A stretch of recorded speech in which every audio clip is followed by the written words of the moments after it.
We're cracking open an immense, really unusual source text. A real field manual for kings, you could say. Right. It's the apocryphal work known as the Testament of Solomon, translated from the Codex of the Paris Library. In this document, it doesn't just describe a spiritual conflict, it basically archives it. It's the legendary account of King Solomon, son of David, receiving authority directly from God. Not just some authority to control and command the entire spiritual realm, every spirit, every demon. All for one massive goal, constructing the magnificent temple in Jerusalem. So our mission today is to really map out this terrifying celestial conflict. We're going to try and catalog the threat, detail the hierarchy, the methods, the specific traits of dozens of named demons Solomon supposedly encountered. And we need to understand the source of his incredible power, yes, but maybe even more critically, track the story through to the stunning, catastrophic nature of his eventual downfall. It's quite the arc. It really is. It's the ultimate study in spiritual contrast, isn't it? Yeah. Absolute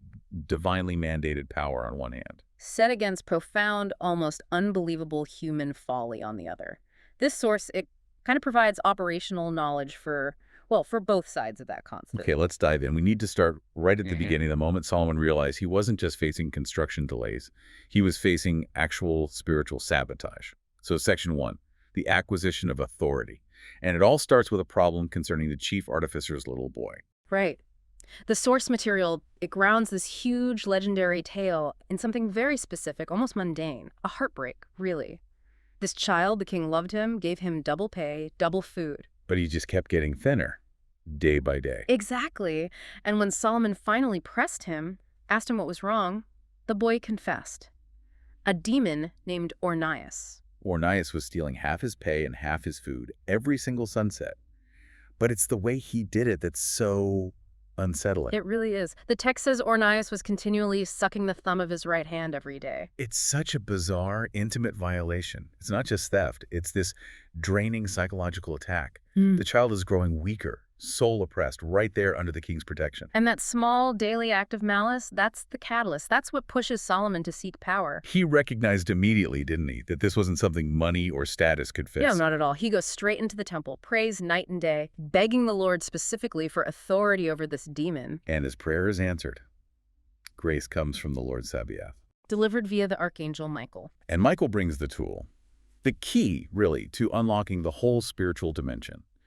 It's a small ring with an engraved stone. The text is very specific. Michael calls it the seal of God and says the engraving is the pent alpha. The pent alpha, yeah. And this ring, it's the absolute heart of the whole narrative. It's not just, a nice bit of bling. It's an operational mandate.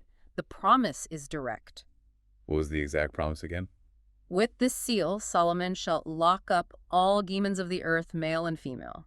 And crucially, with their help, thou shalt build up Jerusalem. With their help. So, right from the start, the mandate includes compelled demonic labor for the temple. It confirms it explicitly. The temple wasn't built by human hands alone, not according to this text. Okay, so Solomon gets the ring, he gives it to the boy. And tells him exactly what to do. When Ornias appears, and he appears like a burning fire. Terrifying for a child. Absolutely. The boy has to throw the ring right at the demon's chest and command him in Solomon's name. And the boy does it.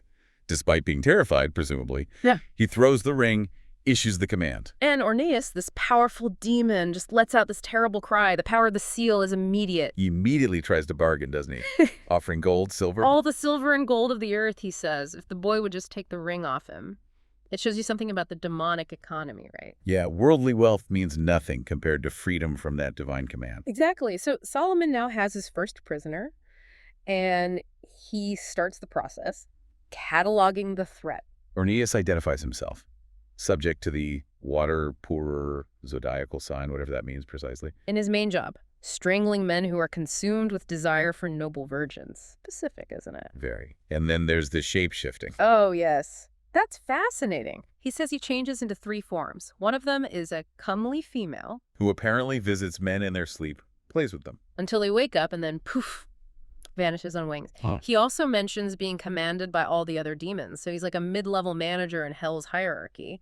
But hang on, there's that detail about his origin. We can't just gloss over that. It's huge. It really is. Ornias claims to be the offspring of Archangel Uriel. An archangel. That just throws everything we think we know about the celestial order completely sideways. It does. It suggests a history, a fall, a defection, maybe even a celestial conflict that resulted in, well, demonic offspring from angels. It positions Ornias not just as a random demon, but almost like a fallen angelic descendant. A Nephilim type, perhaps? Gives his power a kind of legitimacy, doesn't it? Yeah. Explains his connections. It does, and Solomon, having extracted this intel, seals Ornias with the ring and puts him straight to work, cutting the large stones for the temple, the heavy lifting. And the text specifically notes Ornias is fearful of the iron. Yes, establishing a physical vulnerability. Even for these powerful spirits, certain materials hold sway.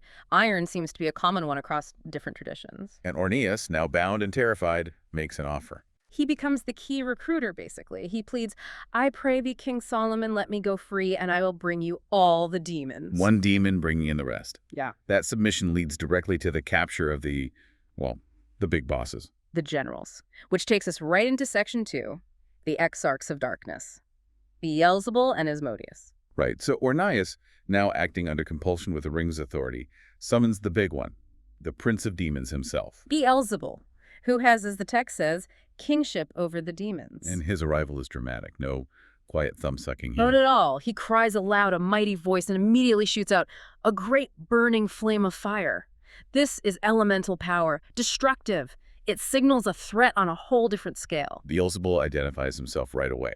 Exarch of the demons. And he gives his pedigree. Former first angel in the first heaven, now controls those spirits bound in Tartarus. His scope is massive. Geopolitical upheaval, destroying kings, aligning with foreign tyrants, demanding worship for his subordinate demons. And he specifically boasts about targeting the faithful, inspiring envy, murder, war, sodomy, trying to incite chosen servants of God, priests, and faithful men towards sin and heresy. His ultimate goal, stark.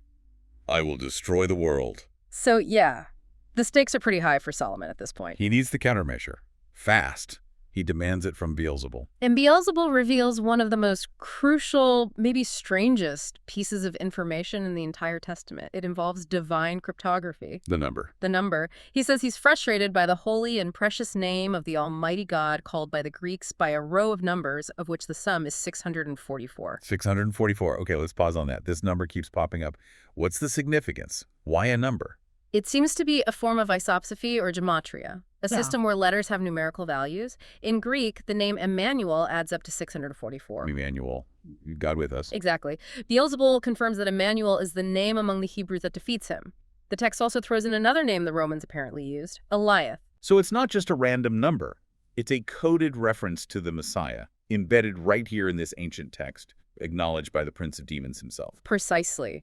It suggests a pre-existing divine defense structure woven into the fabric of names and numbers that even the highest demons have to recognize. It points forward. Armed with that ultimate counter, what does Solomon do?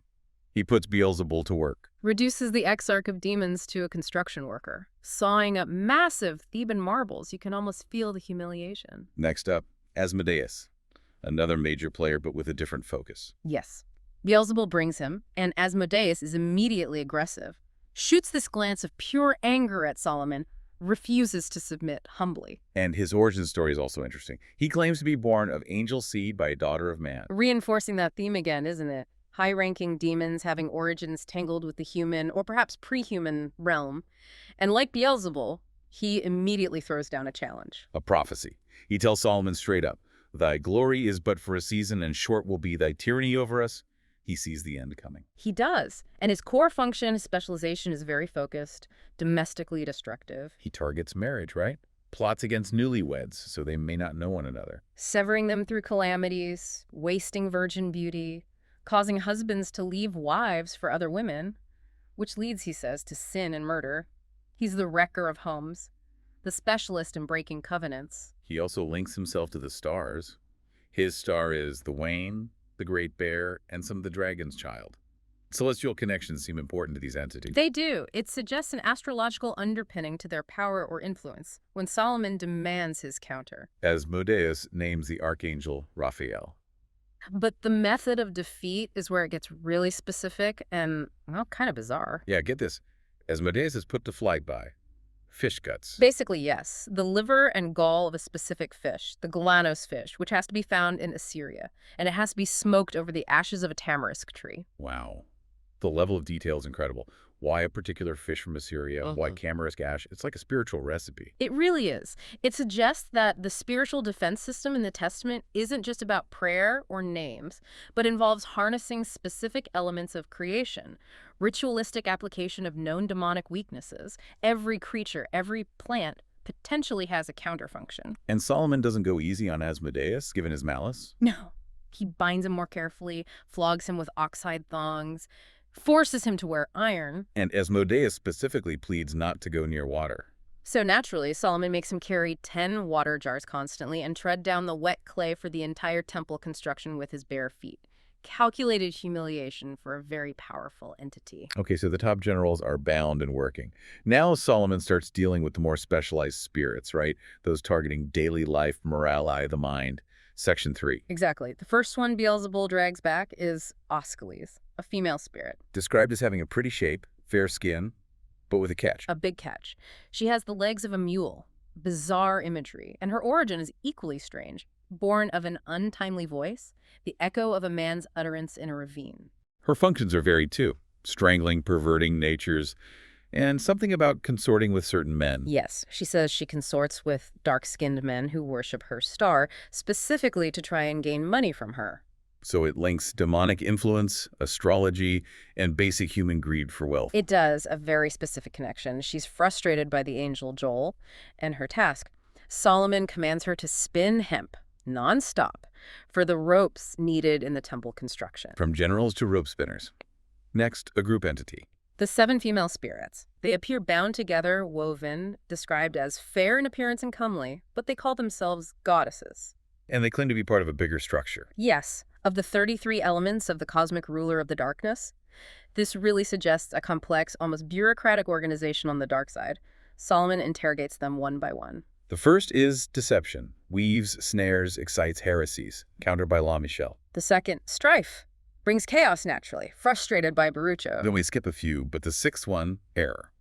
She says something really provocative to Solomon. She does. It's a prime example of psychological warfare. She tries to rewrite his past, saying, I will make thee to err, as I have before made thee to err, when I caused thee to slay thy own brother. Hold on. Solomon didn't slay his brother Adonijah directly like that, did he? That sounds like an error, a demonic lie. Exactly. Her name is error. Her function isn't just temptation, it's distorting truth, manipulating memory, planting false guilt. A very insidious form of attack. She's countered by the archangel Uriel. And the 7th spirit, called the worst. She threatens Solomon with the bonds of Artemis, bringing Greek paganism. And strangely, she's only frustrated when the locust sets her free. A very obscure reference. And what task do these 7 goddesses get? Hard labor. Solomon binds them all and forces them to dig the foundations of the temple, 250 cubits long, compelled to build the very thing they'd want to tear down. Now, shifting to spirits causing physical problems, there's envy, described as having no head. It's one of the strangest descriptions. All the limbs of a man, but completely headless. Utterly bizarre and, frankly, horrifying to imagine. How does it even function? See? Speak. It desires a head. That's key. It says it sees through its feelings, and it speaks with a holy voice. Listen to this. Inherited from many men. Inherited, like a parasite. Exactly. It steals the capacity for expression from others. Its main targets are children, smashing their heads on the 8th day to cause dumbness, and also causing incurable hut mutilations in men. Its counter is the fiery flash of lightning. True, wow. Okay, next is Obaseth, the child destroyer. Yes, appears as a woman, disheveled hair, a fair spirit of myriad names and many shapes. She never sleeps, just roams the world, visiting women in childbirth. Her method is chillingly precise. It is. She figures out the hour of birth, takes her stand, and tries to strangle the child. But here's the really dreadful part. If she fails, she has to move on immediately because, as she says, she cannot for a single night retire unsuccessful. Her compulsion is relentless. And her evil isn't just strangling eyes, mouths, minds. She works harm to eyes, binds mouths, ruins minds, a truly destructive force against new life and potential. Her counter is the angel Aphorat, likely Raphael again, associated with the number 640. And if someone knows that name. And writes it on the woman in childbirth, Obaseth confesses she can't enter. Solomon's judgment here is interesting too. He doesn't destroy her. No, he makes an example of her, orders her hair bound, and has her hung up in front of the temple. A permanent, visible warning. So everyone passing by sees her and glorifies God instead. Public spiritual deterrence. Finally in this group, Tephiris, the spirit of ashes. Manifests as a wind. His job is fire and blight. Darkness, setting fire to fields, destroying homesteads, particularly active in summer, causing hematurian fever. And people actually pray to him, using specific names. Yes, he reveals people pray to him using names like Baltala, Phallo, Malco, and he gives them false healing in return. Deception again. His counter is Archangel Azael. And his temple task. Heavy lifting again, but high up. Solomon forces him to seize great stones and toss them up to the workmen on the higher parts of the temple walls, using a wind spirit for high-altitude construction. It's almost pragmatic the way Solomon utilizes them. It is. Once bound, they become tools in God's service, whether they like it or not. Okay, that leads us into section 4. This is where things get even more structured, cosmically speaking. Yeah. The 36 deacons. Right. These are presented as the world rulers of this darkness. They arrive before Solomon, and their appearance is uniformly grotesque. Shapeless dog heads, human bodies, but faces like asses, oxen, or birds.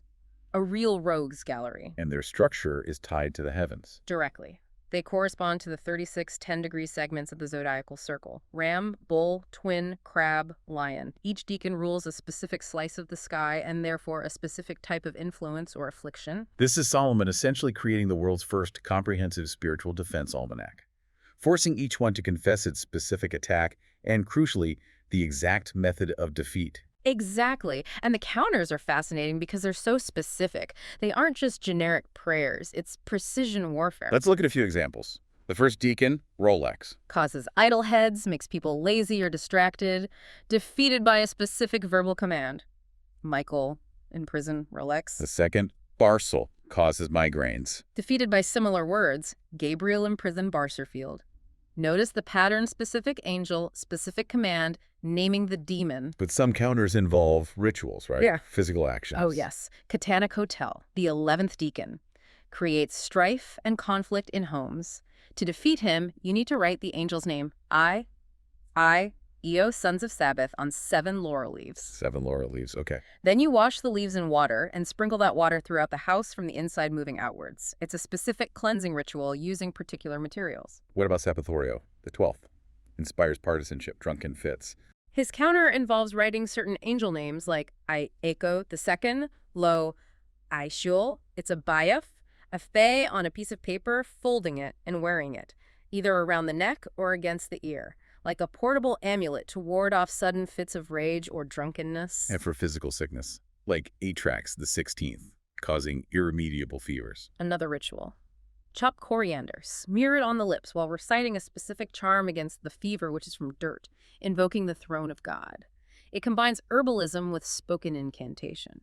And Baldamec, the 18th, who separates husbands and wives, causes grudges. Defeated by writing the names of the God of Abraham, Isaac, and Jacob on paper and placing it in the antechamber of the house, commanding the spirit to leave in peace, using the power of the patriarchal covenant, essentially. It's an entire system, a detailed pharmacopoeia of divine defenses tailored for almost every conceivable problem. Absolutely. It's an astonishing level of claimed spiritual knowledge. Beyond the structured deacons, though, Solomon still encounters some unique, powerful individual entities. Like the winged dragon. Yes. Appears with a human face and hands, but the body and wings of a dragon. He boasts he was a spirit made into a god among men until Solomon's seal stopped him. And his function is one of the weirdest, most grotesque details in the whole text. It really is. He claims he couples with women named Zulai through their buttocks. Right. And this results in Eros-like offspring. Yes, but offspring that cannot be carried by men. So the text states the woman aborts them via flatulence. It's just jarring. The cosmic nature of a dragon mixed with this incredibly base, bizarre physiological detail. It highlights the sheer strangeness of the reality this text presents. It does. It's myth mixed with almost absurd physicality. His counter, by the way, is the angel ass, located in the second heaven. Then there's Inepissagos, the triple-headed spirit, whose abode is the moon. Appears as a woman, but with 2 extra heads and hands sprouting from her shoulders. Solomon binds her with a triple chain. And she delivers a prophecy, right? A really important one. Absolutely central to the text message. She predicts the fall of Solomon's kingdom, the destruction of the temple he's building, and the release of all these demons he's binding. But only until a specific future event. Until the Son of God is stretched upon the cross. She explicitly confirms the Messiah's unique authority, even reiterating that critical number. 644. Emmanuel. Exactly. It firmly places Solomon's power, however great, within a larger prophetic timeline. His wisdom is temporary. The Son of God's authority is ultimate and eternal. A powerful statement within this already strange text. Lastly, there's the dragonfish. Right. Shape of a horse in front, fish behind. A spirit of the sea, described as greedy for gold and silver. And his method involves the sea itself. Yes, he transforms into a wave, throws himself onto ships, trying to trip up sailors and knock them overboard. A literal sea hazard demon. Solomon's counter here shows real mastery over elements. He doesn't just use a name. He forces the dragonfish into a sealed earthenware pot, along with 10 jugs of seawater, then seals the top with asphalt and pitch. Traps him in his own element. Physically contained. Defeated by confinement, not just command. It shows the range of methods Solomon employed. Okay, this brings us to the climax, section 5. The temple construction is almost done, but there's one last massive challenge, and this leads directly to the final lesson. Yes, the final cornerstone. The end stone for the corner is just too big, immense. All the workmen, all the bound demons Solomon has enslaved, none of them can move it. So Solomon needs something bigger, more elemental power. He remembers a letter he received from Adaris, the king of Arabia. Adaris needed help with a terrifying wind spirit, Ephipis, that blew every dawn, killing man and beast. A destructive, untamed force. And Solomon sees an opportunity.